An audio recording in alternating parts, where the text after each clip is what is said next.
नमस्कार. श्रीमद भगवद्गीतेच्या 4थ्या अध्यायात भगवान श्रीकृष्ण आपल्या वेगवेगळ्या प्रकारच्या यज्ञांबद्दल सांगत आहेत. यज्ञ म्हणजे केवळ अग्नीत आहुती देणे नव्हे, तर आपल्या कर्माला ईश्वरार्पण करणे होय. आजच्या व्हिडिओमध्ये आपण अध्याय 4 मधील श्लोक 28 व 29चा अतिशय सोप्या मराठीत अर्थ समजून घेणार आहोत. व्हिडिओ शेवटपर्यंत पहा. व्हिडिओ आवडल्यास लाईक, शेअर आणि सबस्क्राईब करा. मी तुम्हाला ऐकवत आहे भगवद्गीता. भगवद्गीतेतील अध्याय 4 ज्ञान कर्म संन्यास योग. श्लोक क्रमांक 28. द्रव्य यज्ञास्तपो यज्ञा योग यज्ञास्तथा परे स्वाध्याय ज्ञान यज्ञाश्च यतयः संशिव्रतः. अर्थ: कठोर व्रते धारण करीत काही जण आपल्याकडील द्रव्याचा यज्ञ करून, काही जण खडतर तपस्या करून, काही जण अष्टांग योग पद्धतीचे आचरण करून किंवा काही जण दिव्य ज्ञानामध्ये प्रगत होण्यासाठी वेदाध्ययन करून प्रबुद्ध होतात. तात्पर्य: या यज्ञाचे विविध विभागांमध्ये वर्गीकरण करता येते. विविध प्रकारचे दान करून काही लोक आपल्याकडील संपत्तीचा यज्ञ करतात. भारतामध्ये धनाढ्य व्यापारी वर्ग किंवा राजवंशातील लोक विविध प्रकारच्या धर्मार्थ संस्था घडवतात. उदाहरणार्थ, धर्मशाळा, अन्नक्षेत्रे, अतिथीगृहे, अनाथालये आणि विद्यापीठे. इतर देशातही अनेक रुग्णालये, वृद्धाश्रम आणि तत्सम धर्मादाय संस्था आहेत, ज्या अन्न वितरण, निर्धनांना शिक्षण आणि विनामूल्य राजकीय उपचार देण्याच्या उद्देशाने स्थापिलेल्या आहेत. दान देण्याच्या या सर्व कार्यांना द्रव्यमय यज्ञ असे म्हणतात. काही लोक जीवनातील उन्नत अवस्था प्राप्त करण्यासाठी किंवा ब्रह्मांडातील उच्चतर ग्रह लोकांप्रत उन्नत होण्यासाठी स्वेच्छेने अनेक प्रकारच्या तपस्या करतात. उदाहरणार्थ, चंद्रयान आणि चातुर्मास या पद्धतीच्या विशिष्ट नियमानुसार जीवनामध्ये खडतर व्रतांचे आचरण करावे लागते.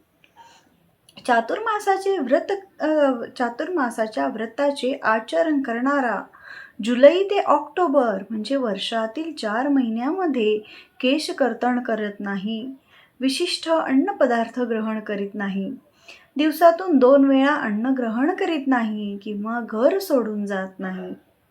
जीवनातील सुखांच्या अशा यज्ञाला तपोमय यज्ञ म्हटले जाते. इतर काही लोक पतंजली योग पद्धतीने म्हणजे ब्रह्मज्योतीमध्ये विलीन होण्यासाठी किंवा हठयोग किंवा अष्टांग योग, विशिष्ट सिद्धी प्राप्त करण्यासाठी इत्यादी योग पद्धतीचे आचरण करतात.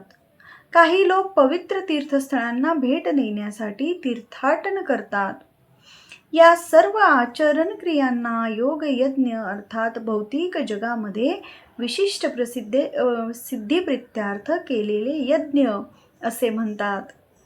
अन्य लोक निरनिराळ्या वैदिक शास्त्राचे, विशेष करून उपनिषदे आणि वेदांत सूत्र किंवा सांख्य तत्वज्ञान अध्ययन करण्यामध्ये संलग्न होतात. या सर्व क्रियांना स्वाध्याय यज्ञ अर्थात अध्ययन रूपी यज्ञ म्हटले जाते. हे सर्व योगी निष्ठेने विविध प्रकारचे यज्ञ करण्यामध्ये मग्न असतात आणि जीवनातील उन्नत अवस्थेच्या शोधात असतात. तथापि कृष्ण भावना या सर्वांपासून भिन्न आहे, कारण कृष्ण भावनेमध्ये प्रत्यक्ष भगवंताची सेवा केली जाते.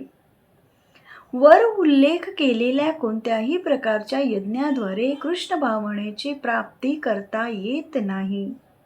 कृष्ण भावना केवळ भगवंत आणि त्यांच्या प्रमाणित भक्तांच्या कृपेद्वारेच प्राप्त करता येते.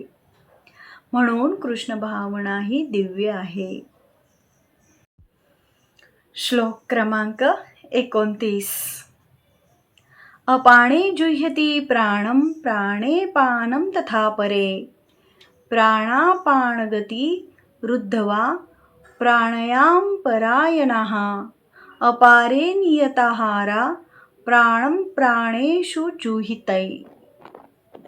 अर्थ,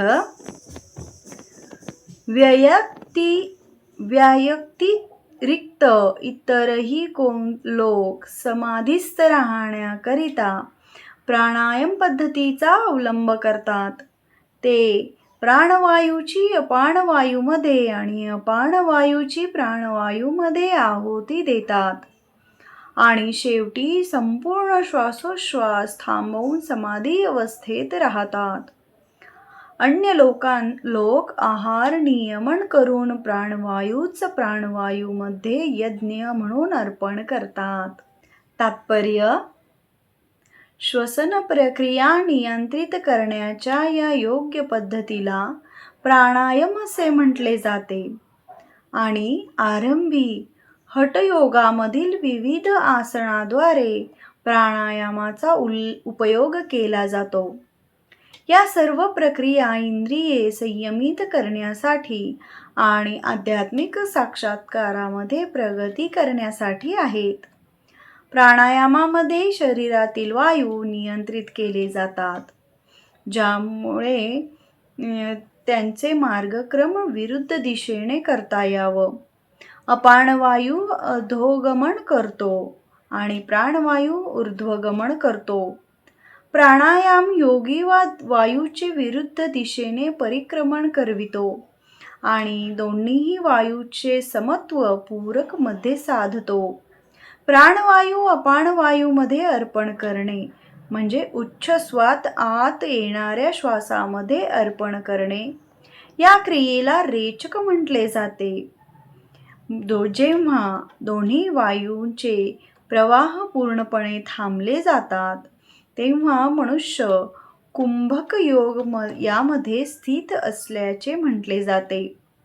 कुंभक योगाच्या आचरणामुळे मनुष्य आध्यात्मिक साक्षात्कारासाठी आपली वायुमर्यादा वाढवू शकतो.